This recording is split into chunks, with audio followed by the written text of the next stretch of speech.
10 సంవత్సరాలు చేసిండు, ఈయన గెలిచిండు, ఈయన ఇత్తలేడు, ఆయన ఉన్నప్పుడు ఆయన ఇవ్వలేదు. దోమలు ఈగలు ఇట్లనే ఇక పడిసత్తాను, దోమలు ఈగల పడిసత్తాను.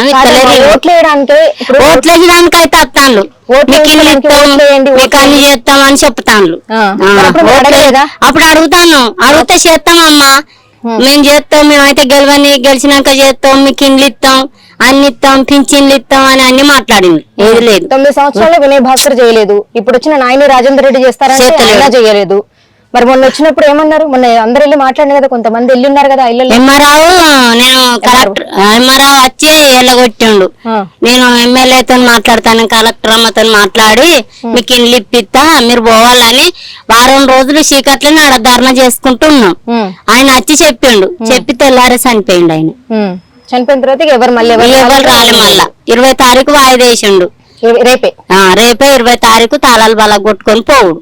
రేపు ఇవ్వకపోతే మీరు మళ్ళీ తాళాలు బల కొట్టుకొని పోవుడు. ఆయన వచ్చి ఇవ్వకపోతే తాళాలు బల కొట్టుకొని ఉండు. అందులో కాదమ్మా, అక్కడ ఇల్లు కూడా ఎంత దారుణంగా ఉంది. దారుణం ఎప్పుడో కట్టించిండు, కొన్ని సంవత్సరాలు అయితే అవి కట్టించి. శుభ్రం చేసుకోవాలా? అవన్నీ మేమే శుభ్రం చేసుకోవాలి. మొన్న ట్యాంకర్ తెప్పించుకొని మంచిగా రూములు కట్టుకున్నాం, తాళాలు వేసుకున్నాం, శుభ్రంగా అనుకున్నది ఊడ్చిండు, అంత ఊడ్చుకున్నాం. ట్యాంకర్ వస్తే బకెట్లతో నీళ్లు పట్టుకపోయి కడుక్కున్నాం.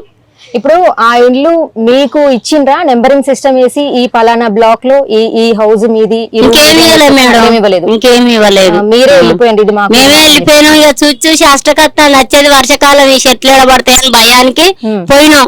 పోతే సుటే వెళ్ళగొట్టిండు. అక్కడ కూడా మొత్తం చెట్లే, ఇంకా కొన్ని మేము నరికినాం. ఎవరో బ్లాక్ మనం వాళ్ళు నరుక్కున్నాం, ఊడ్చుకున్నాం. ఆయన వచ్చి అది లా కాలేజీ సార్ను కరెంట్ ఇవ్వద్దు అన్నాడు. అన్న వల్ల సార్ కరెంట్ ఇవ్వలే, మాకు కరెంట్ ఇవ్వద్దు అని చెప్పిన వల్ల కరెంట్ ఇవ్వలేదు. చీకట్లో వచ్చినాం. ఇక